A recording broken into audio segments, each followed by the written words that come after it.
This video is brought to you by Diamond Pacific Tool Corporation. Diamond Pacific is America's favorite diamond tool, wheel, and lapidary machine manufacturers. For nearly half a century, Diamond Pacific has set the industry standard for diamond lapidary equipment. Join the majority of professional lapidaries and choose Diamond Pacific products such as their Nova wheels, Pixie, Genie, and Titan gem makers, as well as their wide selection of other high-quality lapidary diamond products. Check out Diamond Pacific today and find out why they're considered America's premier diamond lapidary tool manufacturers. These are beautiful. Where are these from, my friend? Pakistan. Beautiful.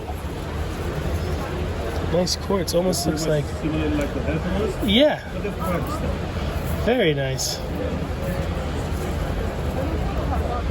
I was just at the Herkimer mine 2 days ago, and they were saying that there's a fantastic type that looks very similar from Pakistan. So the things basically is hydrothermal growth, and it can happen anywhere. Oh, It only happens in Nepal and then Pakistan. It can happen anywhere. It's hydrothermal growth. if you don't mind me asking, is all the flooding in Pakistan really affecting a lot of the gem market? And Not really? You can tell stories that, of course, people are affected. Of course, they're affected. But I mean, not that the whole industry scene is affected. No. Individuals, yeah.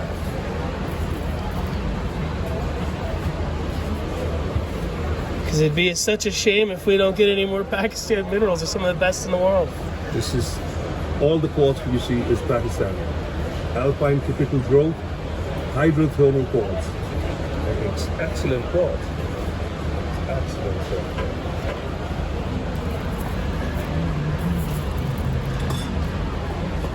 Do you sell these by weight or by the piece? By weight.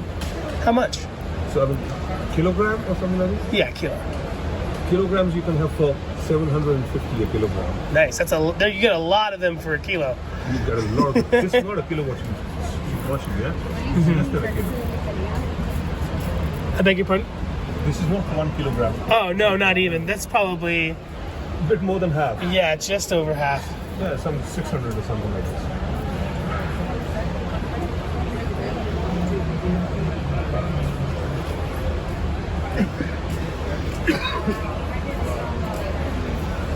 Yeah, that's right. I mean, this is really excellent address for minerals. It really is.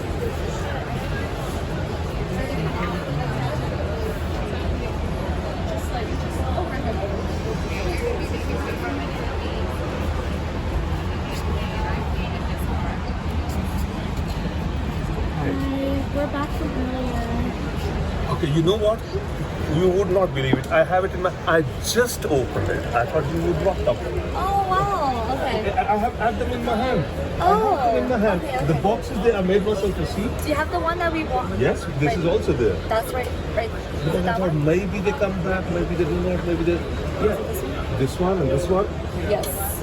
Oh, sorry. No, I'm sorry. No sorries.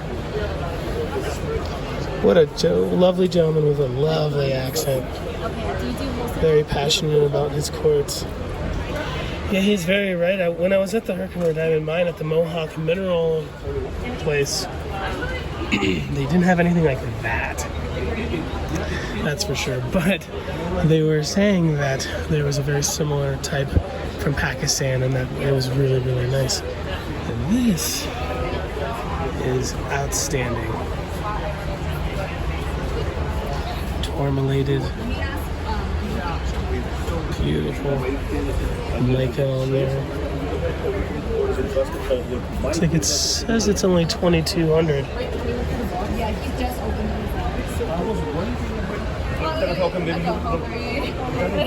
It's almost impossible for you folks to see what I'm seeing right now because the lighting and the depth of this cheap camera. But it's spectacular. In Pakistan, they're kind of known for a lot of the materials like tourmalines and aquamarines. Actually, I think even, emeralds. But Quartz is kind of new to me. I knew obviously they had quartz, but Why is it? Why is it like I love it. Love it, love it, love it.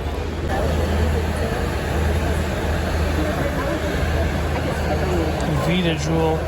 They're kind of like the original crystal infused water company. Nowadays you see a lot of people knocking off the Vita Jewel. These folks have been doing this for at least 4 or 5 years before I saw other people doing it. Some of the knockoffs are absolutely miserable, where there'll be like the crystal or, gosh, the mineral inside of the glass in the water. Some people might like that, especially people who put like shungite and stuff in the water. But these folks are kind of more or less infusing the medicine of the stones. You can tell that they're not actually in the water. Really cool. Quite expensive.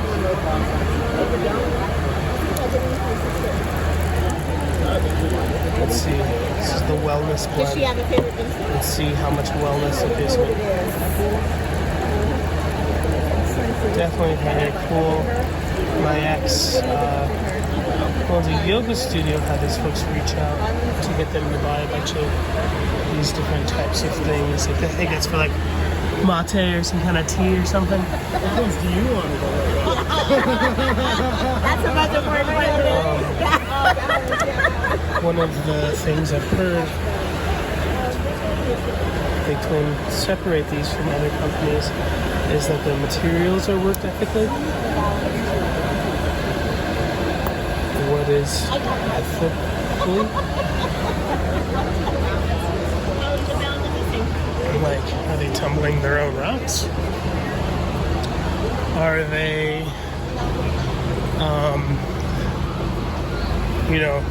paying folks overseas who are doing the mass producing of the tumbles a living wage?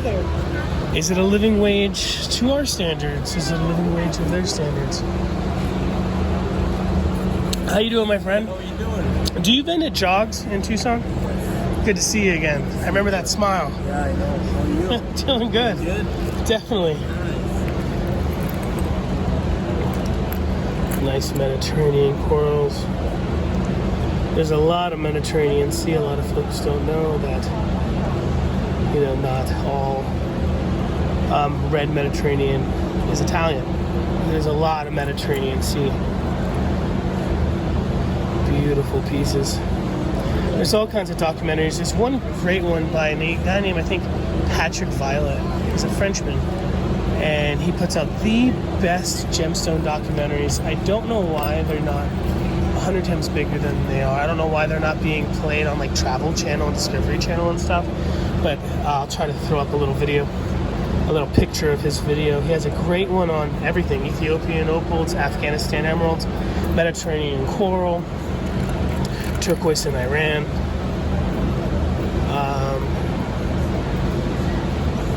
All different materials, and it's just a great documentary. You have to see it. It totally made me addicted to Mediterranean coral. And I don't even need like super dark, rich pieces. I love natural pieces like this with the natural vugs and pits, and you can tell that it's cooled. Sometimes when it's too perfect, it doesn't look as good to me. In my opinion, some people like the darker reds and stuff. Yeah. I've seen Mediterranean coral so red, so perfectly milled, so perfectly polished, that it almost looks like bamboo coral. And the same thing with turquoise. Like, if it has no matrix and it's pure and you have to tell people it's turquoise, then it's working against you when you're trying to sell. I like the natural stuff. The natural pieces will look just as good in a nice Hishi necklace as a perfectly milled one. Really, really cool stuff. Not easy to work. It's a very hard material.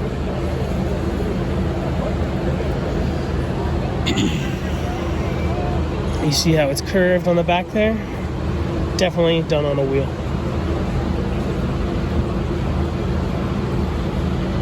The sugar loaf is flat. Maybe cut on a flat lap. Sugar loaves. I guess a sugar loaf, just loaf the loaves. are really easy to cut on a flat lap. Very, very, very cool. Oh, it's all American, huh? Almost everything we have is American except for that Australian gaspiite.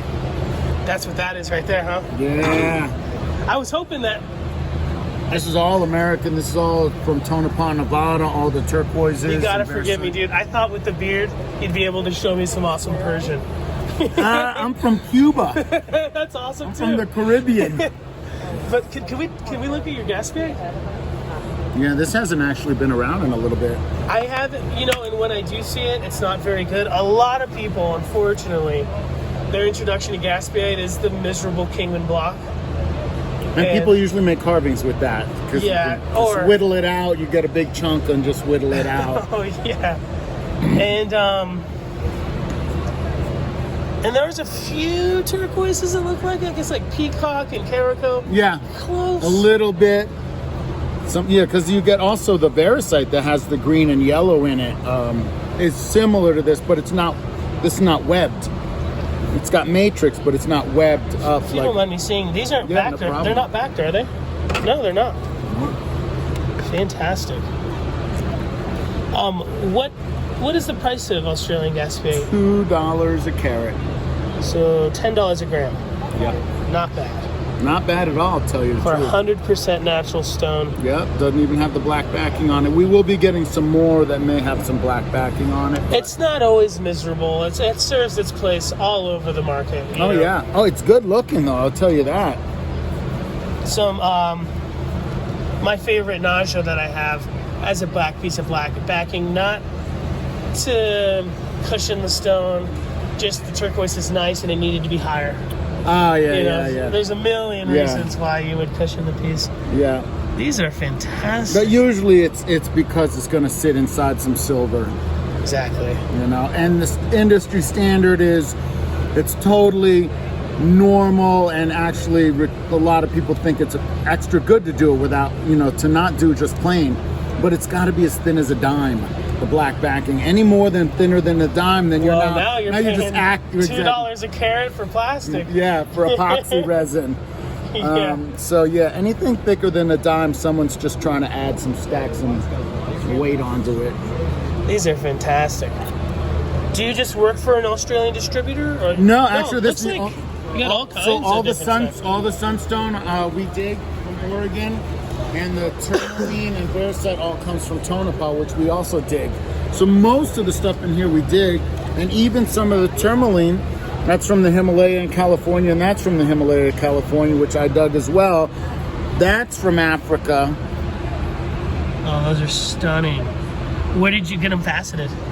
I actually bought them the way they are because I started doing unboxing and review to show people how to purchase stuff from overseas. Oh, that's that's everybody's not just always fun has to watch, but trepidation. you're helping thousands It is, and thousands. because a lot of people are like, I'm not sending money into the ethos of the universe to Pakistan or Afghanistan or the Congo. This is American right here. And it's got little bubbles carved into the back of it. Whoa. If you don't mind me asking, do you know the artist who did that? Yeah, Nick Alexander. He's the youngest person to become I know that name. AGTS Spectrum Award cutting winner. edge rock, cutting edge supply. Yeah, because His- look, here's his father, Daryl Alexander, invented this. This is called the Stargate. That's stunning. They sponsor my YouTube channel, Cutting Edge Supply. Yeah, And I'm like, I know that name. So Nick did this, and Nick did this as well. And basically, I had this idea where I would send 2 bags to different cutters. J.K. Card did it, Nick did it, and another guy did it. So I sent 2 bags. One bag is what I want cut, and the other bag is to pay yourself on the trust system. They're people to trust. Well, I trust him. I know his dad for a long time. How's it going? The rough? The rough? Yeah, we got a whole bunch of different kind of rough. Filler rough, I've been sponsored by Cutting Edge Supply color for rough. almost a year, but I actually haven't got to go Champagne rough. interview Nick and his dad, they're just so busy when I'm in Tucson. Yeah. Yep. I'm going to want to interrupt these gentlemen and we'll take a look at some of the other stuff. Take a look at their hishi down here. I like this, that it's almost has no polish on it at all. It's like satin. It really does serve the turquoise. Are those sunstone hishis in between this turquoise necklace? That's really cool. Wait, are they faceted? Doesn't look like it. Look like they're hishis. They're not faceted. Very, very cool.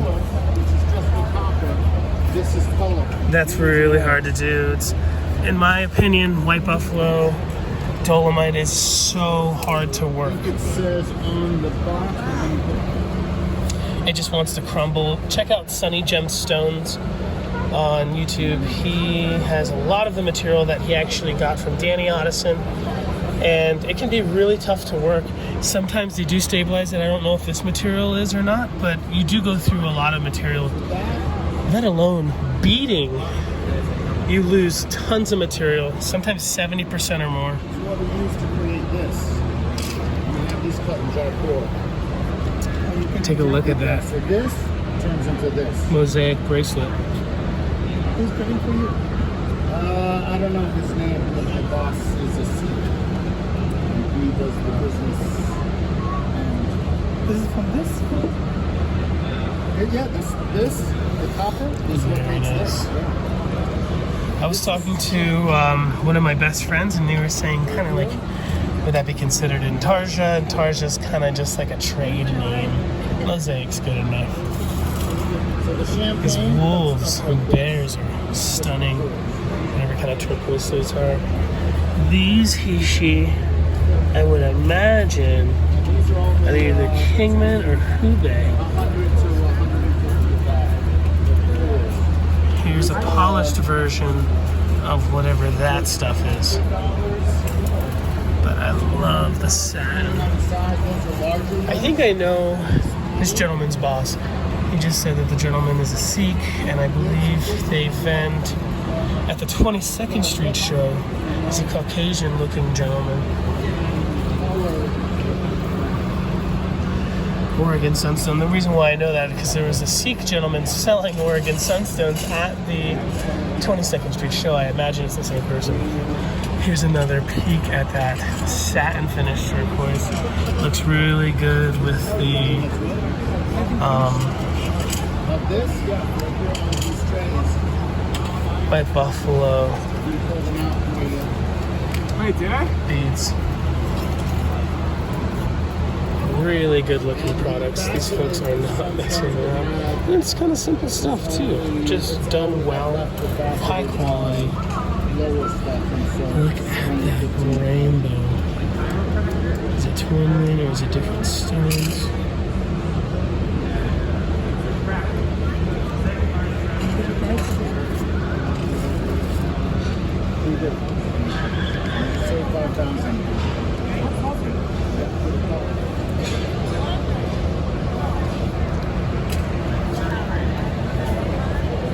My friend, I know you're busy. Dude, does your boss vend at the 22nd Street show? Yeah, yeah. Okay, I think I know who he is. Really kind gentleman. It's nice ambers. No, he's a Not very done talking to tall, this gentleman. I have to talk to him in a little bit. When he's done. A little bit of everything. Really nice. These are probably made in Sri Lanka. Gold, peridot with labradorite. Kind of just the same type of stones you see everywhere. Labradorite, rhodonite, peridot, amethyst. But the setting, and that's what it should be. In my opinion, the stone should be, the setting should be as good or better than the stone. You don't see that a lot with the like Nepalese style jewelry.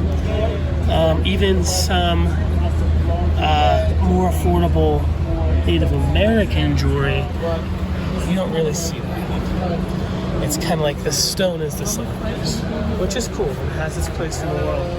But 100 for the small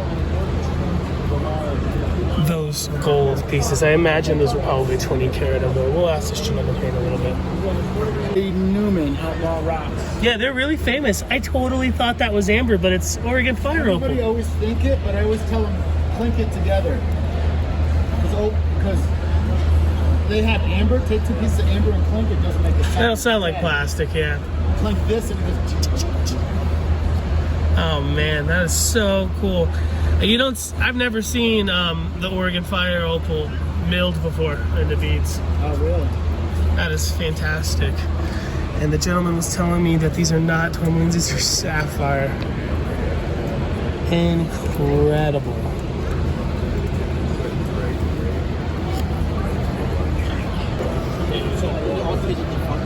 Fantastic. Again, these folks are at the 22nd Street show.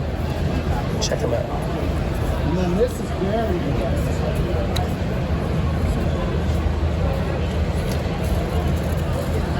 fat that string is.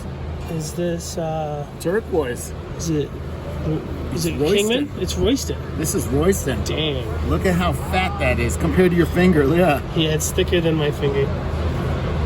Dang. I was thinking that was green Kingman because I'm like, oh man, that's nice. I mean, that's the beautiful thing about turquoise is all the colors. Is right here is some really famous Easter blue, which hasn't been mined in over 16 to 20 years. We opened up the mine. We made a lease with the Otteson family, and they let us open up the mine for the first time. Oh, that's exciting. And that, we figured out why, though. It's literally on the side of a cliff. Oh, whoa. Like, insane.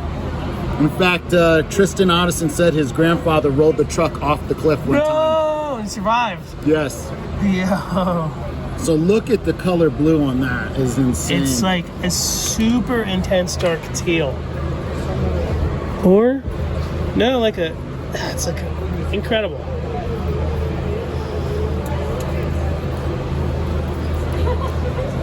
Beautiful pair. Is that price on the back for the pair? Yeah. Cool. You wouldn't want to split those guys up. No. Yeah, these are all made for pairs. Did the Alexanders do this aquamarine here too? No, that one is done by a tattoo artist.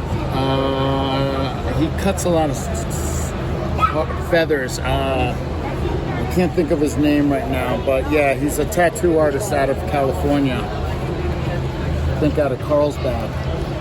So that's unheated blue topaz. He's not an aquamarine at all. No, It's a topaz. look at that color. It's almost the color of glass. And then you look at the color of heated topaz over there in the middle. You can see the difference between something that's heated and something that's natural. Aaron Sanjanita. Yeah, I mean, like, That's his name, Aaron Sanjanita. Carved it. Incredible. This video is brought to you in part by Cutting Edge Supply Company. Cutting Edge Supply is your one-stop shop for all things lapidary and jewelry making tools. Cutting Edge Supply Company has a wide selection of lapidary equipment, jewelry making tools, findings, gemstone rough, and much, much more. Cutting Edge Supply is a company ran by jewelers and lapidaries for jewelers and lapidaries. Check out Cutting Edge Supply. I love them and you will too. Make sure to use product code LapidaryDave in checkout to directly support the channel. Check these out. Beautiful natural pearls. Pearls are having such a big renaissance right now. I'm starting to see companies like Jared and Zales and people like that actually make pearl men's jewelry again. See a lot of hip hop artists and movie stars wearing pearls again who are men, is what I mean, like dudes making big comeback in the pearl scene. You know, you've probably seen many videos of me talking about how the old Maharajas and stuff used to wear pearls, and a lot of different stories that I've heard about how they used to kind of only be a men's thing. Men wore pearls for a long time, and it was a men's stone. And now it's mostly women. I heard a story that maybe it was in the UK or in the United States that Coco Chanel really made pearls popular in her time. And that, oh, there's so many stories. I'll just spare you on that.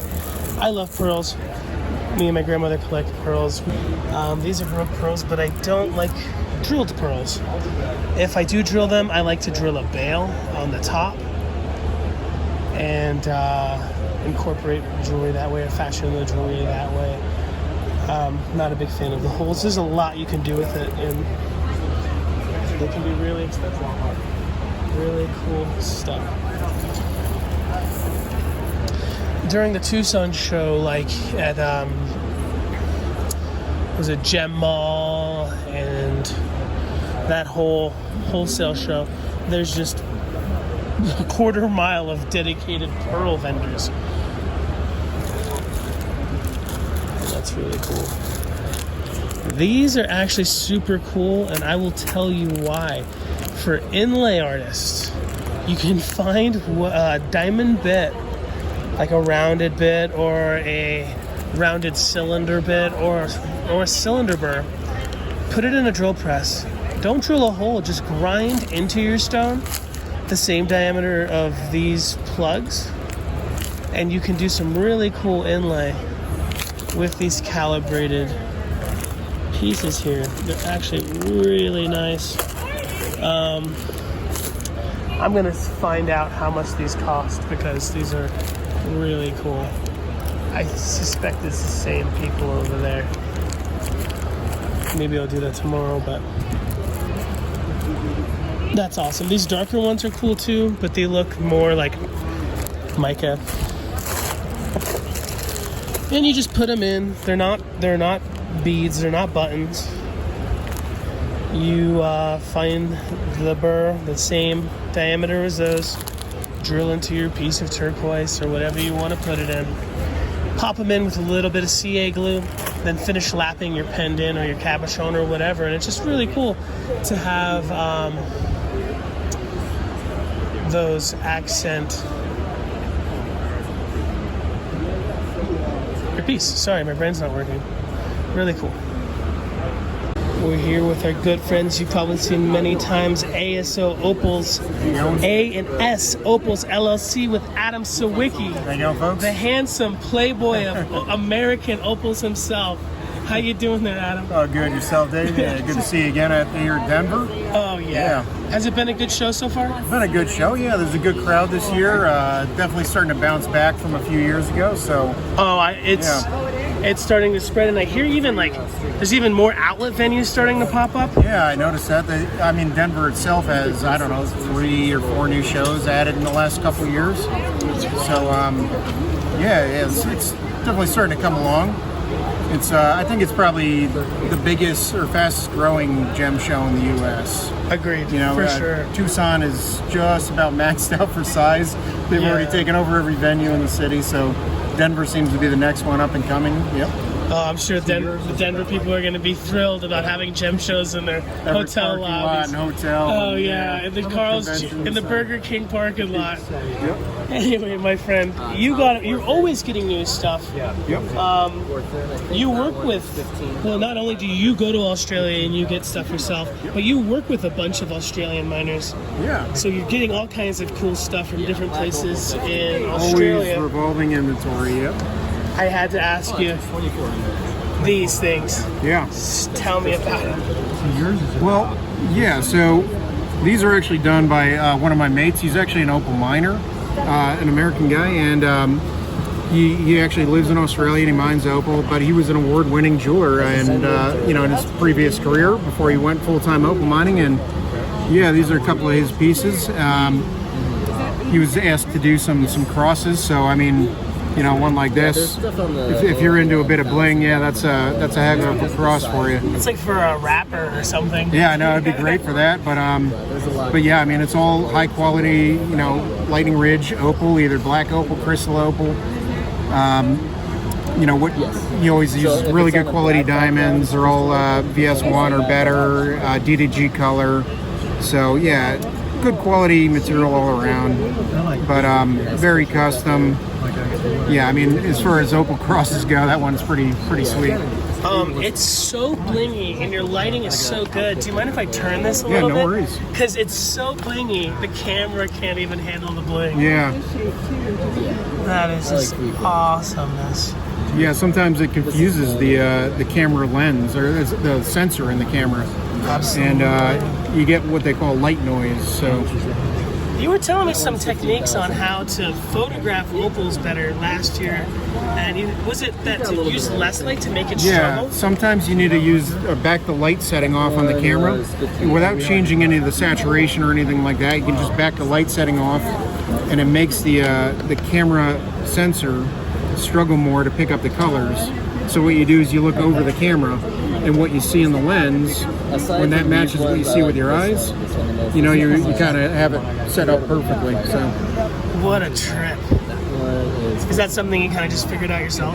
yeah, I mean, before I even launched my website years ago, I spent about a year working on different aspects, you know, related to opal, and one of the main things that we were working on was trying to figure out how to photograph and video opal to where it actually looked true to eye. So a lot of people always tell me like my photos and videos were kind of like the most accurate looking to what you actually see. Yeah, you're definitely getting some of the best But photos. I mean, it was basically a year of going through like borrow lens and you know, like renting different camera and lens combinations and figuring it out. And once I learned how to do it on the DSLR camera, it kind of translated it, you know, to the new like, you know, new cameras, because like some of these like Samsungs and iPhone cameras operate a lot like a good, you know, DSLR. So yeah, Ashley from Broken River, he wants to take photos so good, he's looking at like a $21,000 3D.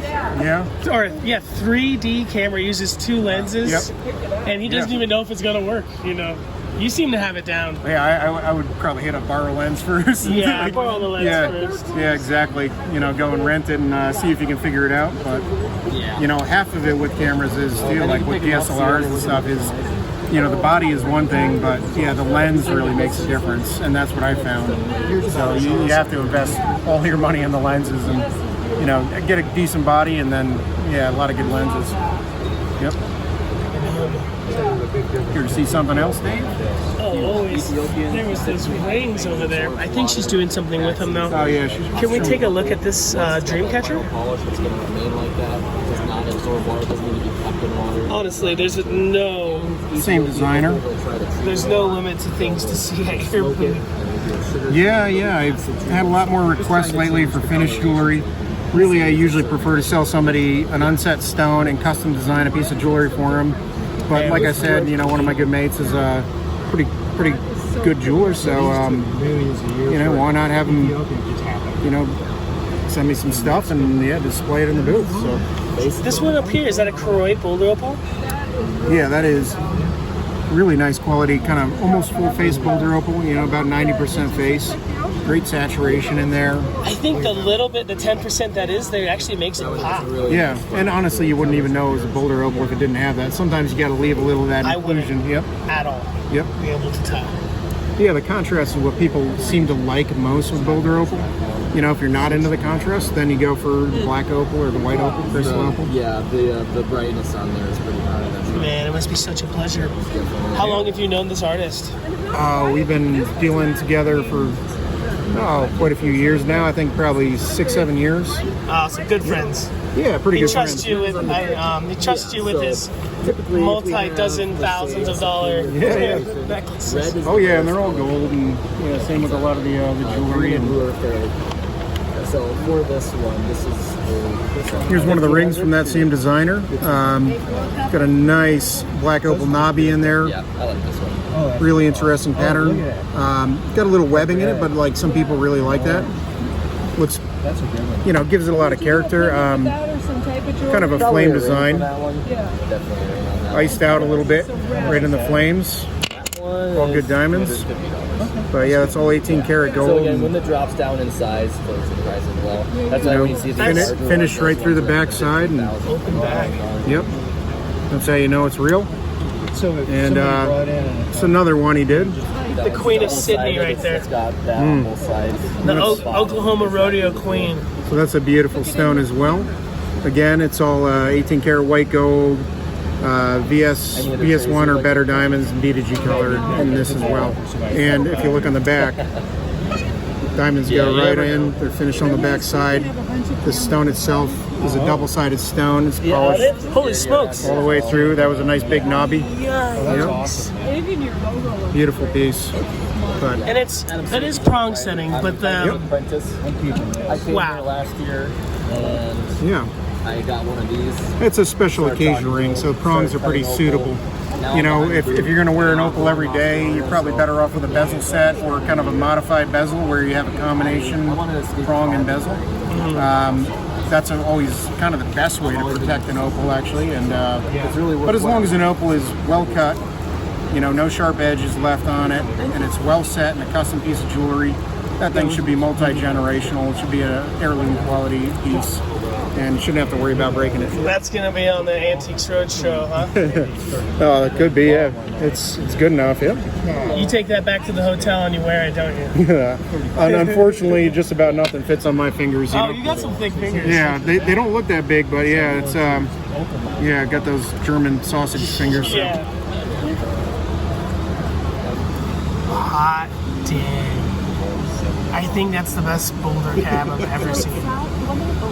Like I was saying, yeah, you get some good stuff out of Winton. That's contour carved, huh? Huh? That's contour carved. Yeah. I mean, honestly, it's when you find the seams on the Boulder opal, all you got to do is sort of chase it around. When you see the seams connecting all the way around, you can hit it with a hammer, bookmark them open, and it does 90% of the work for you right there. Cleavage is Yeah, polished. it cleaves and creates a conchoidal fracture. So kind of just compounds maybe after the diamond paste. yeah, it's some bristle brush, you know, like the kind of abrasive bristles, you know, some diamond paste, and yeah, it's me. Yeah. That is just outstanding. You don't see too much bursting reds in Boulder, I think. That's and I mean even the purple in there is like neon. It's great.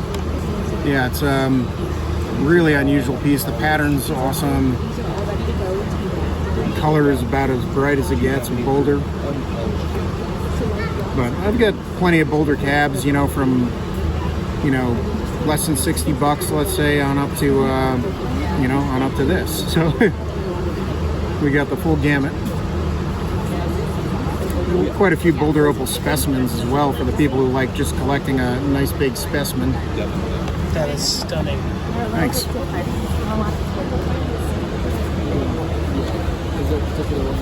It's Adam from ASO. Check out some of our other videos and also check him out on Instagram. It's really easy to communicate with. If you're looking for something, let him know your budget. Let him know roughly what shape and size you're looking for. Instead of, you know, he can't send you a picture of every beauty he has. Help him help you. Let him know your budget. Let him know what colors you're looking for. Yeah, colors, size, and shape. yeah, Also, price range. the dude's a cutter. Oh yeah. So, you know, if you guys are interested in any rough, he has rough for sale always. And you guys can work maybe on a special piece. Getting a lot of great Boulder opal rough out of Winton, and a lot of good pipe opal rough as well, which most people in the U.S. haven't even had a chance to really have their hands on pipe Just opal heard rough. of Winton this year. Yep. Oh yeah, it's good stuff. Yeah. I mean, everyone knows Koroit. Winton is just as good. I think some of the full face stones kick a little bit better in Winton. And, the iron stone up there is pretty good, so it takes a nice polish. You know, good hard iron stone, high iron content. high mineralization, I guess. So yeah, that's one of the challenges of Boulder Opal, getting a good polish on it. Winton's great for that. Koroit, has a lot of great matrix pieces, sort of like what I'm wearing here. So yeah, so that'd be Koroit.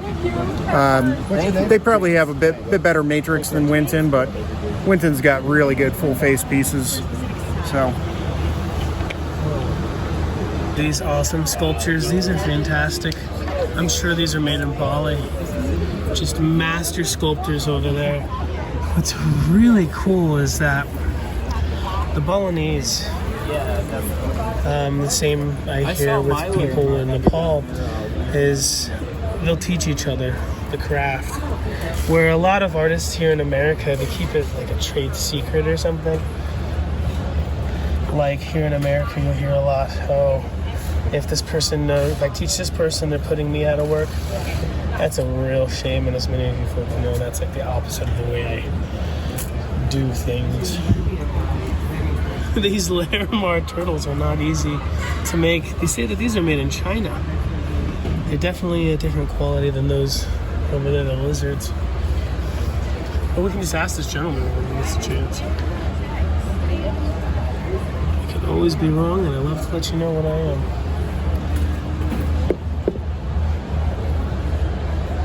I beg your pardons. Are all these made in China, or are some of them made in Bali or Thailand? Or all the carvings are from China. very cool. Yeah. Very nice. I thought at the beginning like some of the hemomorphites were probably made in Bali or something. No, but they're all in China. We do them in Haifa, which is like the border to Hong Kong, Shenzhen, and then about 200 kilometers north. What was the name? Haifa? Yeah, that's Haifa. Haifa. Awesome. It's a big cutting center actually. It's like around 2,000 workshops within like 50 kilometers areas. Is there a lot of jade being worked over there? Not really. Funny thing is, the jade has its own cutting center, but iPhone does a lot of like colored quartzes, anything semi-precious. They don't do like diamonds or rubies or sapphires, but they do a lot of these like various quartzes, jaspers. We have our own factory there. We do the Larimar. So.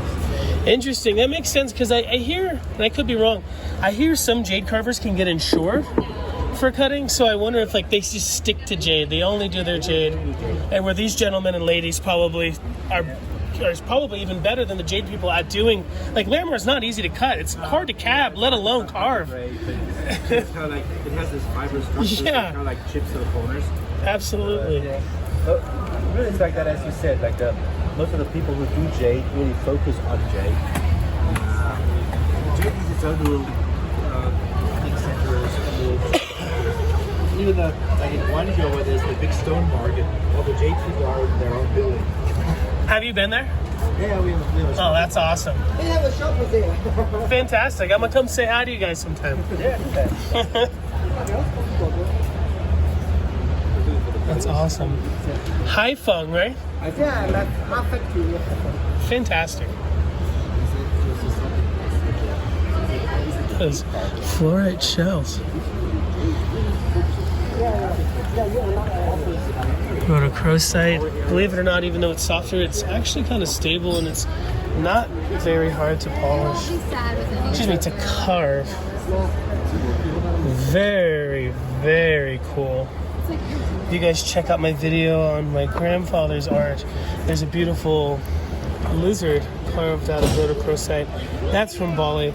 A little bit more detailed, but still, these are fantastic. Wow, this cap's great. For 39 bucks, you can get 200 bucks for that thing. That is fantastic. Going up quick, it's good investment too. But this is correct. A little bit different, huh? Yeah. Is the ironstone in the Winton always a little bit lighter than the Koroit? No, this is particularly dark for Koroit actually. Oh wow. This is like black matrix in the a lot of manganese in it, which is unusual to have so much manganese. But the colours vary, depends on each find, you know. The stone can be dark or it can be light in Winton. So I was talking to some Opal people this year in Tucson, and they were all talking about this machine called a Ray Foster polisher. Have you ever heard of it? And I guess the whole thing of it, it's kind of like a dental lathe, not a handpiece.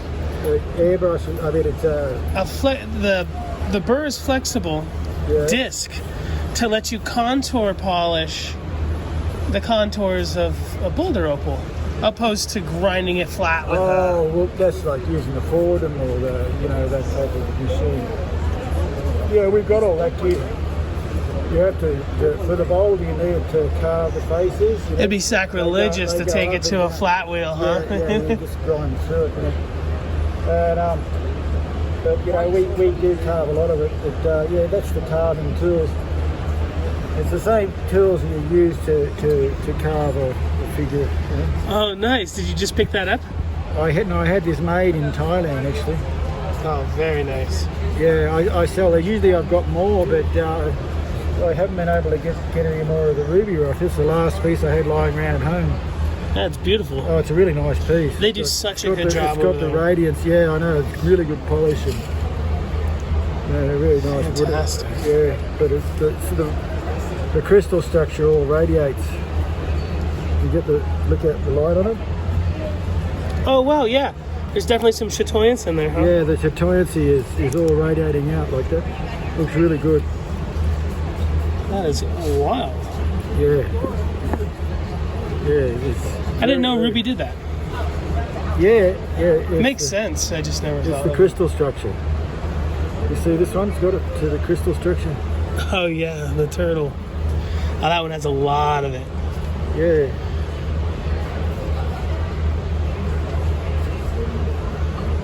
Absolutely beautiful. Do you think you'll be back at 22nd this year? Oh yeah. Nice. That is fantastic. I'll be there. Look at that. Did you polish this one? Half of it. It was already exposed when I got it off the mine. This one's electric. Yeah, it's quite nice.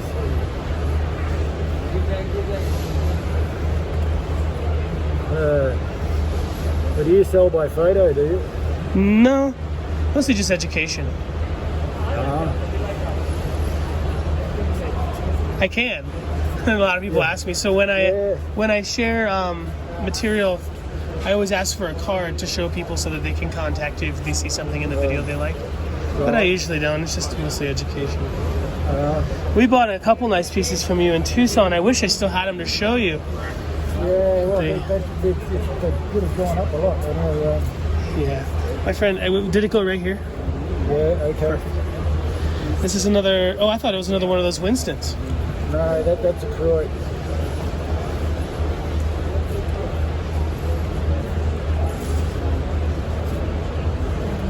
What sort of price bracket are you interested in this time? Usually when I buy opals, I prefer to buy rough, just for the thrill of the cut. 300 and under. Right. Well, I was going to ask you about those over there. That's a parcel for 1,000. Oh, these are only 300 for the 3-piece. This one you could cut a lot of stuff out of it, I guess. It's got, a bit of matrix, a little bit of green there or something. A little bit in it, but it's the whole nut. It's go that way. Whole nut. Yeah, that went there some now. It lost a little bit in the polishing, but that's the whole piece. And you say this lot right here is 1,000? Yeah, that's pipe opal, but they're specimens, all cutters. There was some nice stones out of that lot, but there also many good specimens in there. That's what I thought that might be good for, the crystal shop or for a cutter. Right. Definitely. I think it would be hard. They're nice, yeah. That's a nice little parcel, actually. It would be hard to want to cut it. It's so nice. It's a pity to change it. That's what happened to me.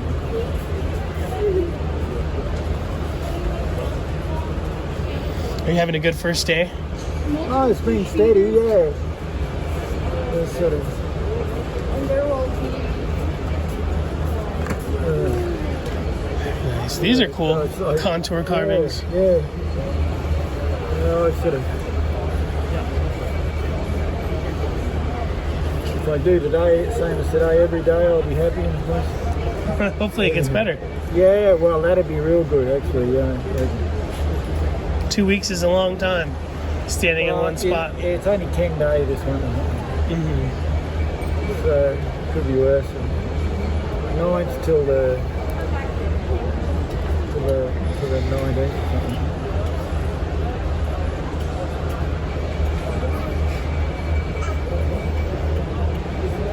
But that's quite nice. Give a bit of lightness. I've heard of Yawa nuts, but I've never heard them referred to the Kuroid as nuts. Oh, yeah. Well, Yawa and Kuroid are similar formation. It's the same type of formation, but a different area. Oh, wow. Yawa was the first field to become famous in Australia. Kuroid was a more isolated field, and it was slower developing, and then but has been more large scale production because there's more leases out there rather than claims, and it's a sort of bigger area, I suppose. And the Kuroid's famous for the pattern stone matrix, and is more famous here in America than Yawa, actually. Yeah, definitely. Yeah. I've hardly seen anybody selling Yawa. There's one mine that's over here sometimes. But the Yawa productions, got dropped right back because the field got, heavily handworked. And then that was when the mines department would allow you to go in with excavators. And then they've been boring through the middle of it as well. Everybody's been excavating. And, there's not a lot left. They're now working in the outer areas, and every now and then someone comes up with a good pocket, and it's still producing, but not like the old days, And would the old days be the 70s or the 80s? I was there in the 90s. In the 90s, it was still fruitful. Yeah, it was still going, but it was backing up a little bit. You and yours have been hard at work. I didn't see a lot of these in Tucson this year. I was unfortunately in quarantine most of the show. Oh no. Yeah, I set up the first day, and then I had to go home. I had to stay in the hotel because I got a little cough and I got tested, and that was it. You have it, I didn't get it. I had a very little symptom, but I had to stay in this hotel room for 10 days until I got a clear test. It was shocking. Good thing that's over, huh? Do you think they're going to do the same when you have to go home again? No, you don't have to quarantine when you go anywhere now. But it was just that I actually was tested positive. Yeah. And I had to stay in the hotel, and I couldn't do my show. If you don't mind me asking, do they pay for the hotel? Who? The country? No. Oh, man. No, I lost money on the hotel. I had a hire car. I had, and I paid for the show as well. So it was a really expensive thing. Luckily, I had some big sales around either side of the show. But, These are so colorful for $30. That's ridiculously cheap, those ones. It's a very good cut. I did a quick grading, and pieces like that, I quite often get 45 a piece for them without any trouble. But I thought, leave lots of bargains in there, and people might clean me out. Yeah, hopefully. Yeah, that's the whole idea. And why just buy one pack? Yeah, you can if you like. There's a couple of good packs there, actually. That's a big dynamite pack too. Oh yeah, that one's playful. They're both good. Yes. That's a smaller pack, that's all.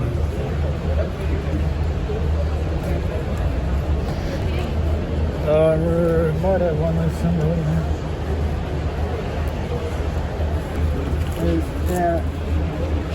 I know they're ridiculously underpriced, and they're particularly beautiful. Well, that's good for people who want to resell. I would put them in a jewelry. Well, it's not bad if you're making jewelry, is it? Not at all. Ridiculously underpriced and beautiful. Absolutely. I've got, oh, look at my bag. Suddenly. Oh.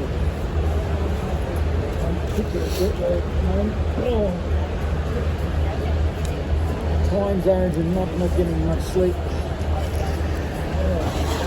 The afternoon's about the worst. This is feeling like my body thinks I've been up all night. Oh no. 4 or 5 o'clock in the night time, the sun is 4 or 5 o'clock in the morning over there. Oh jeez. And that's when you really feel like you've had a long day, you know.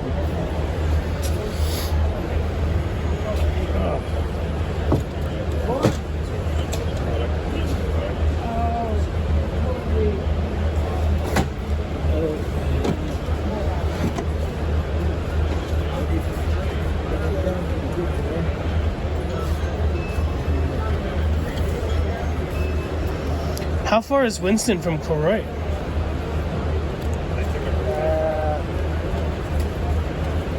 They're about 100 kilometers.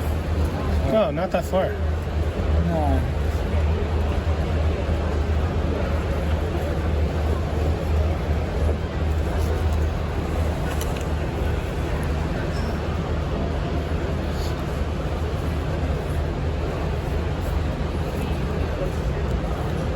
That's why I went ahead and pushed the window on that one too.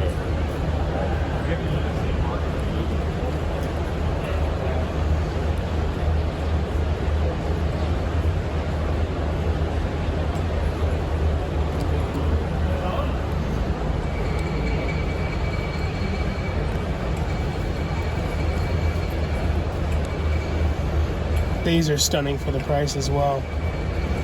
Yeah, they've got a lot of nice things there.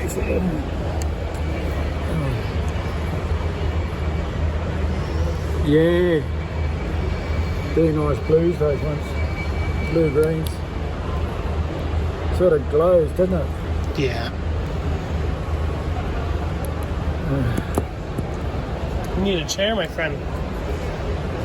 I had 2 chairs when I set up before the show, and I came here today and my chairs were gone. Well, I'm gonna find you a chair. I'll walk around and I'll snag one for The only you. ones I've seen is the 2 nearest exhibitors, who I wouldn't say that they pinched it or not. But anyway, it's probably better to stand up. I can't fall asleep. Anyway, here's Ian's contact. If anyone's interested in anything that you saw, just send him a screenshot and a text message. He'll hook you up. It looks like it's an American phone number. And then here's his Australian and Indonesian contact. It's very cool. Really nice guy. I believe his first Tucson show was this year, the 22nd Street. It's a very tough show to break into. A lot of people spend tens of thousands of dollars on their booth and don't make their money back. So he's got a great product at a great price. He's doing really well, and it's good to see him. I need to find him a chair. Snag him a chair. And hey, you're the Turquoise guy, right? Yeah. Good to see you, man. Who are you? I'm David. Hey, David. Good to see you. Luis, where have we seen you at, though? Probably on YouTube. I don't know, just excuse me. I'm a turquoise cutter myself. That guy's kind of big. Kind of big in the turquoise. Tomorrow we will check out this bottom floor down here.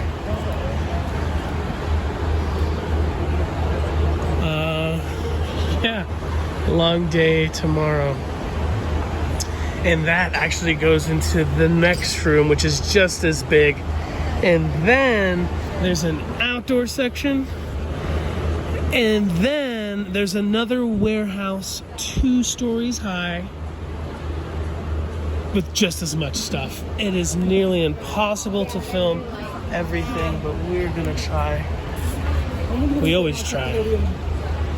We always try. Thanks for watching, folks. Don't forget to subscribe and make sure to like the video if you haven't done so already. Out of the tens of thousands of you that watch, it says only 89%. Wait, no, only 11% of you are subscribed. 89% of you are not subscribed. Don't be that 89%. Make sure to subscribe to all the videos and stuff.